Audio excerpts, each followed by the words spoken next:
Fala aí, galera do canal Botafogo Digital, sou Carlos Albuquerque e tivemos mais uma rodada de resultados favoráveis, né? Fogão nem se fala, né? A gente está se autoajudando, né? Melhor campanha de todos os tempos, 2 pontos corridos, né? Campanha histórica do Botafogo, 39 pontos em 45 possíveis, fantástico. Foi o jogo isolado de sábado, né? Nossa vitória contra o Red Bull Bragantino por 2-0. E os resultados de ontem aconteceu justamente o que a gente queria, né? Empate sem gols no Maracanã e também empate sem gols no Beira-Rio. Fla-Flu 0-0, Palmeiras, ou na verdade Inter e Palmeiras, também 0-0. Lembrando que o Grêmio ainda jogará com o Corinthians. Eu acho que não tem ainda data definida desse confronto. O jogo dessa rodada que acabou sendo adiado, né? Por conta do Corinthians também estar ali disputando a Copa do Brasil. Enfim, de qualquer maneira, não vai ser um jogo fácil para o Grêmio, porque o jogo é lá no Itaquerão, beleza? Vamos à rodada aí de notícias, né? Celebrando aí que estamos 12 pontos, né? 12 pontos à frente do Flamengo. Pode ser que se o Grêmio, por acaso, vencer o Corinthians, fiquemos a 10 pontos do Grêmio, mas para isso eles têm que vencer, né? Vamos lá. O GE, tá, trouxe uma matéria sobre a importância do Eduardo, né, o nosso Sheik Carlos Eduardo, que fez o gol, né, na partida contra o Bragantino, né, o primeiro gol, e chegou a 10 gols no total da temporada, tá? São 10 gols e 4 assistências. E o GE também falou da importância do Eduardo, dividindo ali, digamos, que esse protagonismo do time com o próprio Tiquinho, né? No momento que o Tiquinho está muito visado, né? Está muito marcado pelos adversários e está há 5 jogos aí sem conseguir marcar, né? Sem fazer gols. Nesses últimos 5 jogos o Tiquinho fez apenas uma assistência, mas a gente sabe do trabalho do Tiquinho ali na frente, que é incansável, né? Que ele leva a marcação, atrai essa atenção. Então o Eduardo fazendo aí, digamos que esse coprotagonismo, né, com o nosso Tiquinho Soares. O jogo com o Grêmio aconteceu a mesma história. Assim como o jogo com o Bragantino, eram partidas difíceis, né, de trocação, né, para usar aí um termo do UFC, e o Eduardo abriu o marcador nas 2 partidas. Então é por isso que a gente tem um grande time, tem um grande elenco, né, situações como essas, mas logo, logo teremos gol do Tico, né? Falei que ia ter sábado, gol do Tico, não rolou. Quem sabe acontece aí contra o Santos, né? O Botafogo que antes joga na quarta-feira, como vocês sabem, contra o Patronato, só para carimbar, né? Dar aquela carimbada na nossa classificação para as oitavas de final da Sul-Americana, né? E aí, já vamos começar a falar um pouco desse jogo com o Patronato. O que vocês acham? É time misto? Estreia do Bruno Lage, né? Tudo se caminha para isso, para Bruno Lage. Será que vale a pena Gatito Fernandes no gol, para também começar a dar ritmo, né, para o jogador? O Cuesta com certeza vai poder jogar, já que ele está suspenso para o jogo do final de semana. Então seria uma oportunidade do Cuesta estar em ação, beleza, pessoal?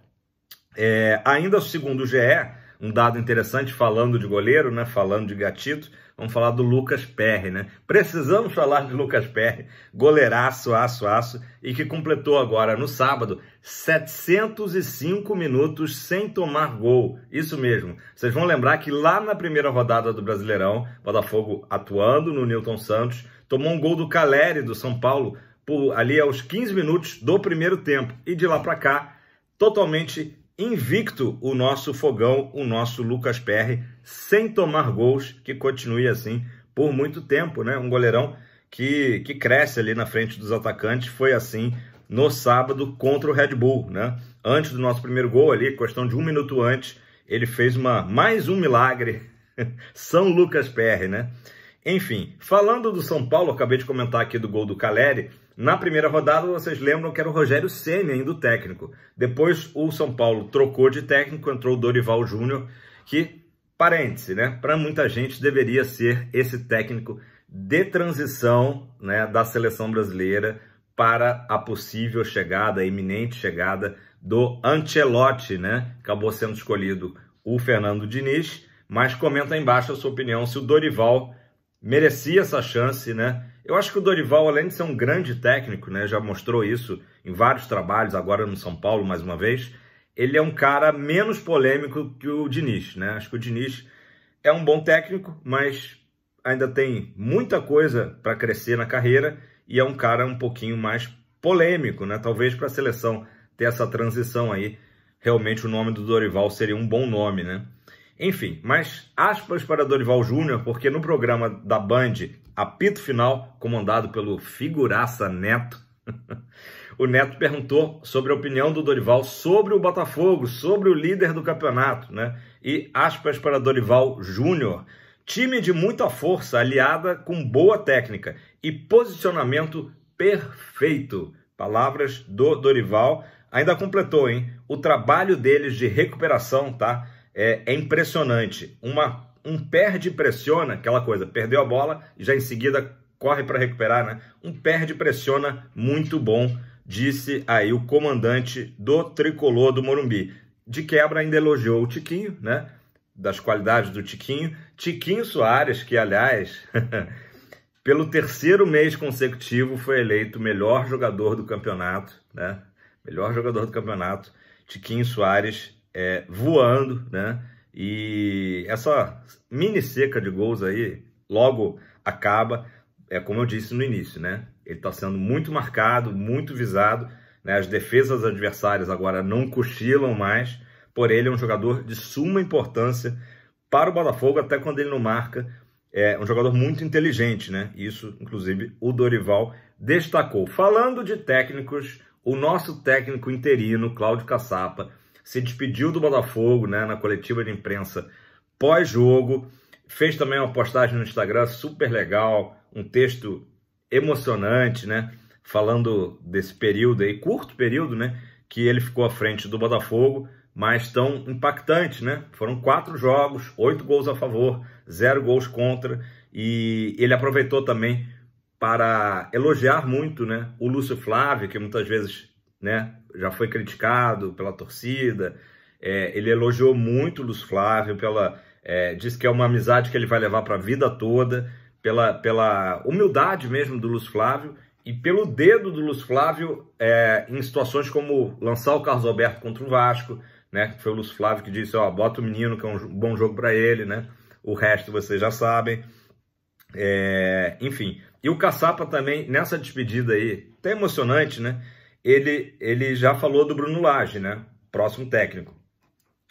Ele é muito inteligente, e o mais simples vai ser o melhor para ele e para o grupo. O que o Caçapa quer dizer com isso? Ou seja, o mais simples é não mudar muito o que já está feito, né? Inclusive o Dorival também comentou isso nessas falas na Band, né? Então, o Bruno Lage ele tem que manter o que já está feito, né? E aí o Caçapa até complementou, nem precisei falar muito. O Bruno Lage já sacou as coisas, né? Alguns pontos precisam ser melhorados, tá? Então não tem nada que ser corrigido, né? Estamos falando do líder do campeonato, campanha histórica. Alguns pontos precisam ser melhorados e ele vai fazer. Então, Caçapa falando sobre o Bruno Lage, achei excelente, exatamente. Eu acho que a ideia é essa, o time está muito bem, não tem o que fazer grandes mexidas, não tem que inovar nada, apenas, como todo time, sempre há algo a melhorar, beleza?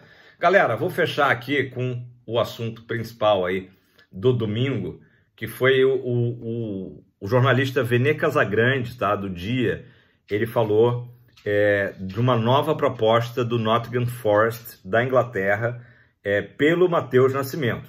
A gente falou há poucos dias atrás que o clube inglês ofereceu 9 milhões de euros pelo jovem jogador alvinegro, né, de 19 anos, que o Botafogo recusou essa primeira proposta de 9 milhões. Surgiu logo em seguida uma notícia de que 9 milhões o Botafogo não vende, mas 10 milhões o Botafogo fecha, tá? E tudo tem uma razão de ser. Segundo o Vene Casagrande, na sua coluna do Vene, do jornal O Dia de ontem, tá? O Dia de ontem. O Nottingham Forest, então, subiu essa proposta de 9 para 10 milhões de euros, tá? Que dá cerca ali de 54 milhões de reais. E que aí o John Textor deu ok. Beleza, por 10 milhões a gente vende Matheus Nascimento, tá? Inclusive, o jornalista disse que teve acesso a um documento assinado pelo Botafogo do dia 13 de julho, né? Hoje estamos no dia 17, então foi agora na semana passada, aceitando a proposta do Nottingham Forest, tá? Só que tem um porém, precisa ter o sim do jogador, né? E o Textor sempre falou isso, que ele cuida muito, prometeu à família, aos pais do Matheus Nascimento, cuidar da carreira do jogador, né? Então, o Matheus Nascimento ainda não sinalizou positivamente de que queira ir para o futebol inglês, especificamente para o Nottingham Forest, tá? Existem fontes, tá, de que a preferência do Matheus seria o futebol espanhol, beleza? Surgiu também a notícia ontem do interesse do Sporting de Portugal e, resumindo, o Botafogo nega essa informação do Vene Casagrande de que já tenha dado o ok para o Nottingham Forest. Tá? O Botafogo diz, no caso John Textor, né, que ele está planejando o futuro do Matheus Nascimento, está ainda negociando com outros clubes, podem surgir ainda outras propostas nessa segunda janela para o Matheus sair, então não está nada ainda definido. Tá? É uma maneira também do John Textor não fechar as portas, né, para outros clubes. Eu acredito que, de fato, o Nottingham Forest, né, fez a proposta, o Botafogo sinalizou, beleza, por 10 milhões a gente vende, o Matheus não está muito afim e, enquanto isso, outros clubes também podem chegar junto e com propostas que interessem mais ao próprio Matheus Nascimento. Tá? E, além disso, o John Textor também não descarta que o Matheus siga dentro da Igor Holden, no caso, um empréstimo para o Lyon. Eu já trouxe isso aqui no canal, né? Então, são possibilidades abertas no momento, tá? O que está mais próximo de acontecer é o Nottingham Forest, mas não adianta se o Matheus Nascimento bater o pé dizendo que quer ir para o futebol espanhol, por exemplo. Não sei se por questão da língua, do idioma, ser mais fácil, por alguma razão assim, ou achar que o futebol dele se enquadraria melhor no futebol espanhol. Quero que você deixe a sua opinião aí sobre toda essa situação do Matheus. Fato é que muito dificilmente ele continuará no Botafogo. É um jogador que não vive, né, o seu auge de valorização, porém fez um Campeonato Mundial Sub-20 até bom, né? Não era titular, mas às vezes que foi chamado pelo técnico Ramon Menezes, deu conta do recado, né? Inclusive fez gol no último jogo em que o Brasil, Botafogo-Brasil, a gente confunde mesmo. Fez gol em que o Brasil acabou perdendo para a Grécia, né? Então vamos ver aí nos próximos dias, devemos ter uma definição sobre Matheus Nascimento. E enquanto isso, o Botafogo segue no mercado de olho num zagueiro, né? Volto a dizer, teremos Felipe Sampaio, a tendência é essa, né? Jogando no lugar do Cuesta no final de semana contra o Santos, né? Agora, no jogo com o Patronato, Cuesta joga, beleza. Será que vale a pena o Sampaio entrar para já ir se entrosando, né, com o Adrielson?